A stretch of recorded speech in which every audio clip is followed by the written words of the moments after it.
Just want to go back to Lamine Yamal, 19 years old, European champion. I don't know if he realizes what he's doing right now. Can it be kind of boring? Lamine Yamal Bellingham, con N, Bellingham.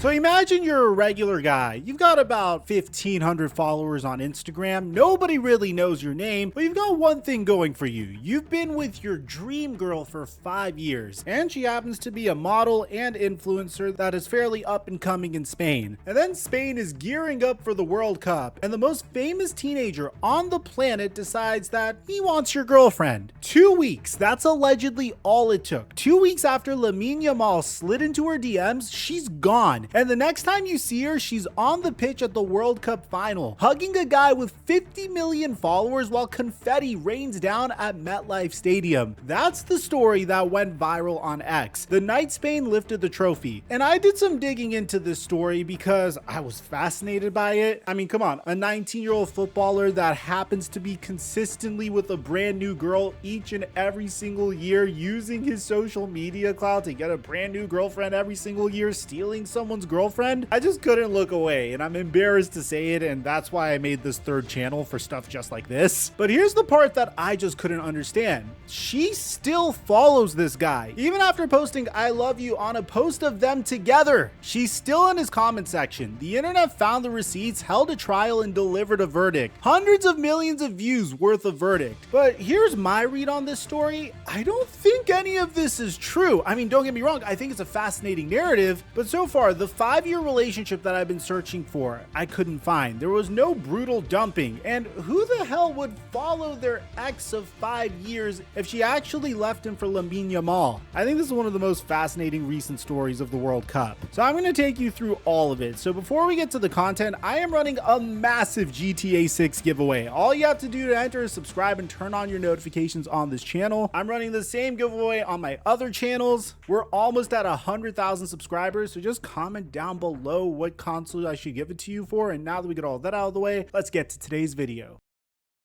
Mic check 1 2 1 2. What's going on, everybody? Quick background for everybody who doesn't follow football. Hey, Dad, how come you never taken us to see a soccer game? I don't know. Because you need to understand how famous this kid is for the rest of this story to make sense. Lamine Yamal might be the most famous teenager alive right now. This is a guy whose origin story sounds bizarre. When he was a baby, he won a charity photo shoot raffle, and the footballer who ended up bathing baby Lamine in a little plastic tub for the calendar photo was Lionel Messi. You should have killed me when you had the chance!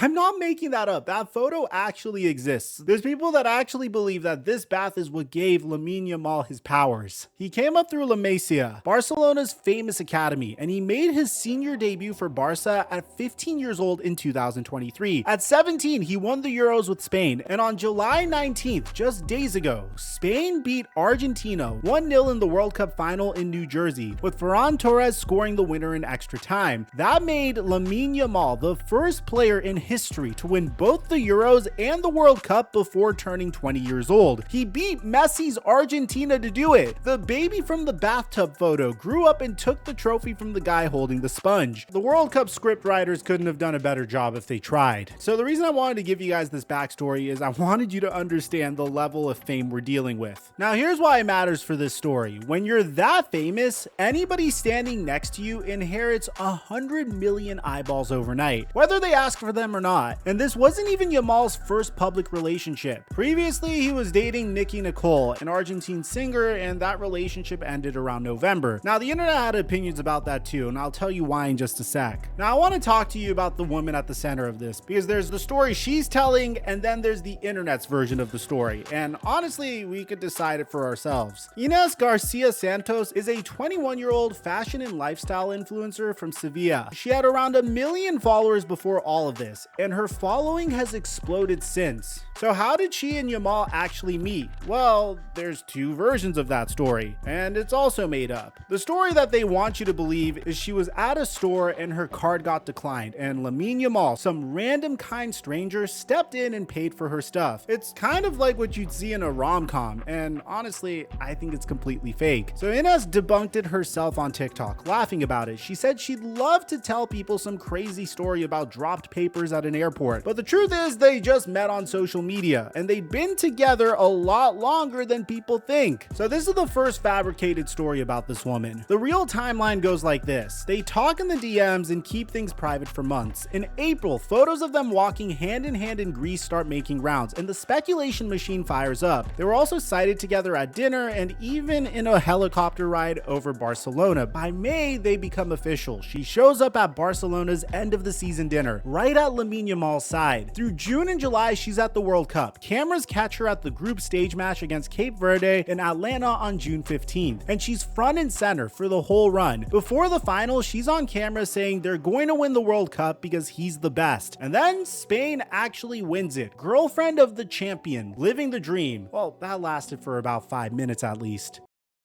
Here's where it all goes sideways, and I want you to pay attention to how little material it took to build this thing because it's genuinely kind of terrifying. The entire she left her man narrative was built on 3 pieces of evidence. The first piece is a photo of Ines with a friend named Gonzalo Torres, both dressed up in traditional outfits in what appears to be Sevilla's Feria de Abril, a festival where basically every young person in Sevilla takes that exact photo. The second piece is an affectionate comment she left under one of Gonzalo's Instagram posts. Now, I'll be honest, being a woman and commenting "I love you" in a public space on someone's Instagram post is definitely interesting, and I honestly don't know how to defend that. But the third piece is what makes this a little bit fishy, because if these two were dating, the third piece wouldn't exist. The fact that they follow each other, that's it. There's no case filed, there's no breakup announcement, there's no statement from Gonzalo, there's nothing. But then Spain wins the World Cup, and a clip of Yamal and his girlfriend celebrating racks up more than 17 million views on X. Suddenly, everyone on Earth wants to know who this girl is, and within hours somebody digs up that photo, slaps it next to a picture of her hugging Yamal, and writes the caption that broke the internet. You have 1,500 followers, you locked down your 10 out of 10 girl, you spent 5 years together, but the soccer star with 50 million followers wants her, and she dumps you within 2 weeks. Competition is unfair. Obviously the red pill community ate this up. The format is perfect. I mean, underdog guy, beautiful girl, untouchable superstar. It's a story humans have been telling for thousands of years. Except this time, it came with screenshots. Versions of it got viewed hundreds of millions of times, and the mob went where the evidence pointed, straight into Gonzalo's comment section, which turned into an absolute zoo. Guys consoling him like he lost his family. Comments like "Gonzalo Prime is better than Lamine Yamal," pulling hundreds of likes. Dude posted a photo and woke up as the internet's most famous heartbroken victim for a heartbreak that may have never even happened. Meanwhile, the hate flowing at Yamal's girl was on another level. She got branded a gold digger by thousands of accounts. One viral comment straight up warned Yamal that she could be a gold digger and that he needed to be careful. All of it built on a photo from a festival. But at the same time, I wouldn't be telling the whole story if I didn't say that she never addressed this. This is why I think this story is so fascinating. I think this is just the niche and the lane of European football, because I heard the news cycle could be unforgiving and very crazy there. But back on May 19th, when the Gonzalo theory first started floating around, Ines addressed it head on in an Instagram story, saying she didn't even want to respond and asking at what point on X or anywhere else was she ever in a 5-year relationship with her friend Gonzalo. She called the whole thing senseless, and she ended with the line that should have killed the story forever. If you're going to make something up, at least make it more believable. But to be honest, the story is pretty believable. Throughout my entire life, I don't think I've had a single woman comment on one of my photos "I love you," even if I was dating her. But at the same time, that could be more of a reflection of myself than anything else. And for a while, the story went quiet through the World Cup. So how does a rumor that was publicly shot down in May come back in July 100 times bigger? Simple. The World Cup final gave it a brand new audience of millions of people who never saw the denial. The debunk obviously got a fraction of the reach, but the lie got the algorithm, because typically lies are what get through the algorithm. To this day, no credible evidence has ever emerged supporting the 5-year relationship claim. It remains completely unverified, but unverified stories with a good hook don't die on the internet. They hibernate. And if you think that's bad, the next part is where this story goes from the internet being the internet to something that's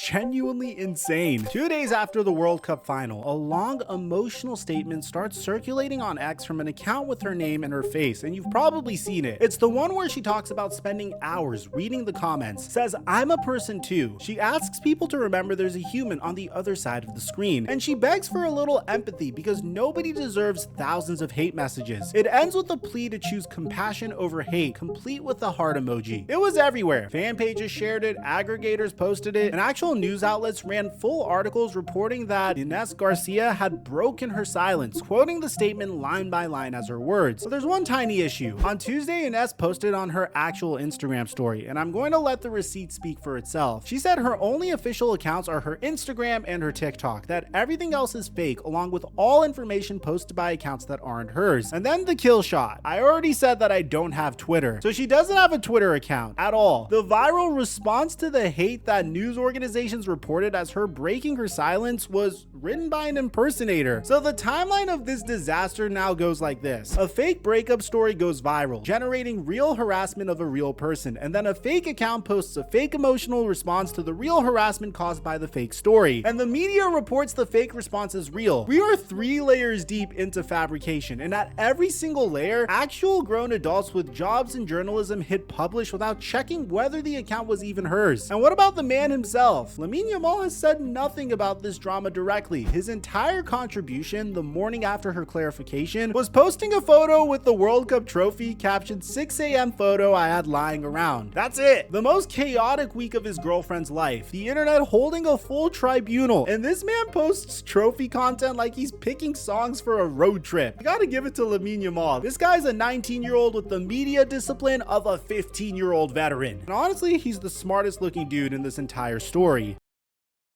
Now, if this story feels familiar, it's because the internet runs this same play over and over again. Let me give you the clearest parallel. In 2021, on TikTok, a girl surprises her long-distance boyfriend at college, films his reaction, and posts it. The guy is sitting on a couch next to 3 girls. He takes a second to get up. That's it. That's the whole crime. The internet decided, based on vibes, that couch guy was obviously cheating. The video exploded into tens of millions of views. Amateur detectives ran frame-by-frame breakdowns of his hand placement, and thousands of strangers harassed both of them for weeks. And there was never any evidence of anything. A guy sat on a couch, and the internet wrote him a whole guilty verdict. Does that sound familiar? It's the same recipe in a different kitchen. Take an ambiguous piece of media, a couch, a festival photo, add a story people want to believe, cheating, betrayal, the little guy losing to the superstar, let the algorithm reward whoever tells it most confidently, and the target gets convicted by meme, with no trial, no evidence,